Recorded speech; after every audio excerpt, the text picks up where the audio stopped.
all of a sudden, story comes out that Ron DeSantis agrees to debate Gavin Newsom on Fox News. Okay.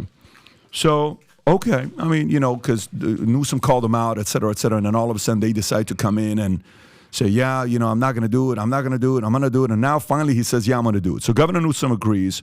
Governor DeSantis and Newsom have tentatively agreed to debate on Fox News. A Republican is vying for the Republican presidential nomination, while Newsom, a Democrat, is supporting President Joe Biden. DeSantis agreed to the debate, saying, absolutely, I'm game. Just tell me when and where. Newsom office had sent a formal request to Fox News with proposed debate dates, and both governors seemed ready for the challenge. A debate, if it happens, would be a significant event in modern presidential politics. Defend his progressive policies and Biden's record. Newsom's office proposed 3 potential debate sites: Nevada, Georgia, and North Carolina. I don't know if you've gotten the invite yet, but they're thinking about doing it in Nevada, Georgia, or North Carolina. So, Tom, for you, how do you process this? So the way I see it is, one guy is not even a candidate, Newsom, okay? Although he is, we talked about this on the Rogan podcast. He is, I saw an ad the other day for him raising money. I'm like, what is he raising money for? This was like 3 days ago. So he's saying, no, I'm behind Biden, all this other stuff. DeSantis, who's not in the lead, Trump's in the lead, and Vivek is about to pass up DeSantis, and you got a bunch of different things going on. This has never happened before. It's not like this is something that happens every single time. Apparently this has never happened before.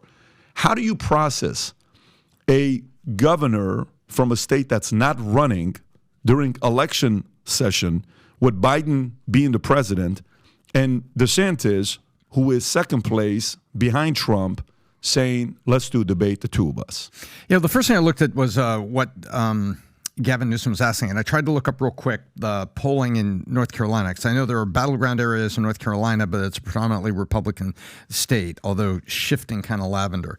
And I know why he lavender. That one's good. Yeah, well, you know what I mean. Not purple. Purple. I got it. Purple. I got it. And it's that was very nice. Lavender. I'm trying to keep it. I got a visual. Well, I was trying to defer to your recent announcement. Thank you. So kind of you. I just got it. Okay, that's good. No, I got it. I got it too. Sorry about that. Eyebrows. So what I was doing, I know why he would want Nevada. I know why he would want Georgia. I didn't know why he would want North Carolina. I was trying to look up the polling. There is a lesson, and you're an expert on this, and you've probably seen this in California too. Never agree to a debate mano a mano with anybody significantly below you in the polls. The only thing can happen is you raise them up. Happily be on stage with them, because you can talk around them or ignore them. That's why nobody wants to debate me. In a group, right? but this is true. This is political strategy, right? I mean, it's why Trump is arguably not going to go to the debate. The first debate. He said he's going to wait to see who he takes as. So I think I have a whole different theory, but keep going. I think this is bold by Newsom, and if I'm DeSantis, I wouldn't have taken this. You're enabling him at a time where he's trying to raise even more stature, visibility, and support. I wouldn't have done it. Okay, so what do you think? I think it's a sign of DeSantis' desperation. To be honest, I think it's a no-brainer for him. He has to. What have been the big criticisms of him, right? That he won't take on rough interviews, that he's sort of coddled, that he's like not willing to expose himself. And I think his advisors have told him, that's over. You're not going in the right direction. You're going in the wrong direction.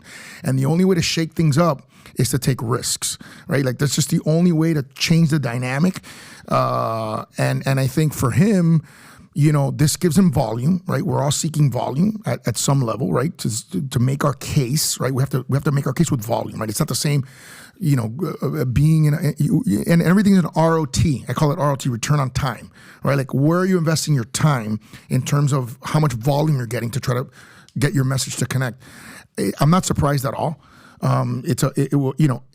He puts pressure on himself. He's got to compete. He's got to do well. And if he does poorly, I think it's very, very fatal. And by the way, who knows if he's in the race in November? Right? That's another issue. What do you think about it, Adam?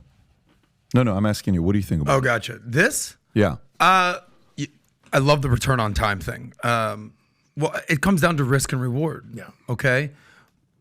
what's more of a risk and what's more of a reward? I don't know why Ron DeSantis isn't going on every big podcast out there. Okay, respect to you for sitting down and answering tough questions and being a part of this. Sure. You know, we all know that political candidates, you know, you can do great on a 5-minute Fox News CNN segment. Great, you're polished, you have all your, you know, your words, your scripts. But when a curveball throws your way, you're like, oh shit. So DeSantis has whatever reason not come on certain big podcasts. Risk reward. I don't know. Let's say you lose a debate to Governor Newsom. You saw what Newsom did to Sean Hannity. Yeah. Hannity invited him on like, you're on Fox News, you're in my world, I'm about to like whip you around. Dude, Hannity ended up bloodied. Like it wasn't good. I mean, you did better in your fight than Hannity did, no doubt. But I'm curious. I'm curious to know, like, what do you think about this? I saw that. Newsom's a great speaker. He's Yes. a great debater. I think for DeSantis, it makes sense that he might want to do that because he could get his face in front of everyone who wants to watch Newsom. What I've noticed with Newsom is that it seems like people who dislike him and like him both want to watch from a different perspective. The people who What like a him, point. the people who What like a him, great point. want to see more of him. The people who dislike him want to Still want to see more of them. Yeah. Yeah. That's a very good point. So let me give my thoughts on this, on what I think. So for me, I think it's an insult, if you ask me. I think it's an insult on how it's being done, because if I'm a guy that's anti-establishment, the way I process this is, here's two guys that are saying, yeah, look, we don't think Biden, you're going to be there. And DeSantis, Trump, we don't think you're going to be there. You're being indicted 3 times. We don't think you're going to make it. We're convinced the two of us are going to end up at the end of the day debating, and we think a year from now it's going to really be DeSantis against Newsom. So there's an element of arrogance to it. There's an element of Makes sense. There's an element of undermining two people. Newsom undermining Biden and DeSantis undermining Trump. So if you do that, if you're part of Trump's campaign, there's a lot of different things you can do. You can come out and you can say, well, you know, look at this guy. He's desperate. You know, he desperately needs to do this because he just fired a third of his camp and they're running out of the fundraiser, so they need to be doing this. They have to re-strategize their marketing. This is one of their ways to get in front of that. Okay, great. Fantastic. So that can be one argument. Now, let's go to the actual debate. Rob, put a poll. I'm curious if we can run a poll. Who do you think will win the debate? The actual debate. Newsom or DeSantis? I'm actually curious what our audience will say on who will win the debate. Newsom, DeSantis. Not policies, but on TV, who will win the debate between the two. Policies is one of the areas, but who will win the debate? For you guys here, for all of us that are here, who do you think? Maybe I'm not going to come to you because I think, you know, you're in it. Tom, Graham, Adam, who do you think is going to win the debate between the two? Oh, I was writing something down because that way I made a prediction before I saw the poll. But I think 65-35, Newsom, DeSantis. Yeah, I think. Graham, where are you at? On I think perceptions. Newsom. But Newsom's also had a lot more experience. He's a great speaker, so my vote's probably Newsom. I think, with the exception of GDP in California, because you could always be like, we Fifth, fourth. What is it, 4th in the world? Yeah. Okay, great. I mean, that could always be the gold standard. You're not even close, Florida. But if you want to compare resumes over the last couple of years of who's done better, as far as people coming into your state, people leaving your state, policies, COVID, lockdown, DeSantis has more to run on, is what I think. That's a good quant, but lay it out for who do you think wins the debate, the way debates are evaluated by consumers and voters and things like that. I think they're, with all due respect, neither are stellar human communicators like that. I mean, I think Gavin Newsom is as fake of a politician as it gets. We sat with DeSantis, policy wonk, respect. He knows his policy thing. I'd like to see how he does. That's a lot of words, Adam. We're personality-wise. looking for numbers here. Put it out. Here's what I would say. All DeSantis has to do is talk about a few different points. First time since 1851, you've lost people. California. Number 2, you need the borders to be open to show that your population increased. So the only way California can show that his population increase is by getting the borders to be open, because the people that are coming up the borders, they're going to be voting Democrats.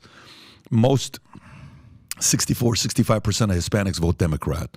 And it's even higher when it's lower level income people that are coming to a state like California. So that's going to be probably 75%. So, Newsom's going to say, we've had the net positive growth this year.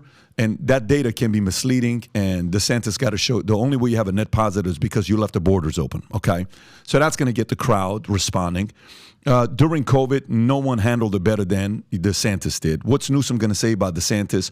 The issue with Disney, how he's dealing with Disney, the woke ideology stuff, the books. He's going to say DeSantis is banning books, CRT, blacks, the stuff that Kamala Harris is doing.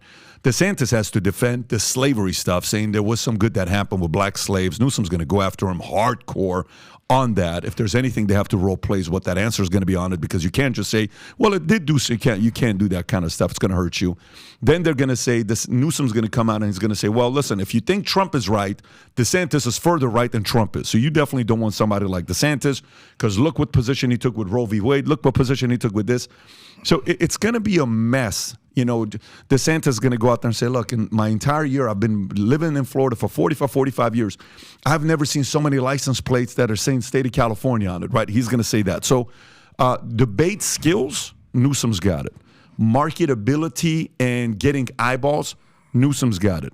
Resume, it ain't even close who's got it. DeSantis got the resume. But we're learning in this election that resume matters. You need slightly more than resume. You need more than I'll give you the final thoughts on that before we finish it up, and as well as yourself. If the audience is listening to you right now saying, look, Suarez, I know where you're at. I know what you're doing. Yeah, you're doing a great job as a mayor. Maybe it's good you run next as a governor, but president, I'm not sure I'm ready for you yet. So if you got thoughts on DeSantis, Newsom, give that, and then final thoughts we'll go to before we finish up. Yeah, I'll just say that on that issue, I would just say that, like you said, it's more than policy. You have to be able to be inspiring. You have to be able to connect with people. You have to have the right personality. And, you could, I don't think people thought of Trump as a policy wonk, right? I wouldn't say that's the way he's characterized. So, I think politics is the art of the possible. And I think for me, I would say, look at our record. Look at the success we've had. Look at the qualities that I have as a person in terms of being able to bring people together, in terms of being able to solve big problems. We live in a Washingtonized partisan world where everybody wants to just blame the other person, and that's their solution, right? Call a press conference, blame the other side, and I don't have the luxury of doing that. Hurricanes are not Republican or Democrat. You got to deal with them. Picking up the garbage is not Republican or Democrat. You got to do it, right? And so I think I'm a doer, and as president, it's time for us to have someone who's different, who looks and sounds different, a Hispanic, be the first time ever. Also a mayor, be the first time ever, someone who's a problem solver. And I think that with my record, I've shown that I can bring people together and get things done. So if you like this clip and you want to watch another one, click right here. And if you want to watch the entire podcast, click right here.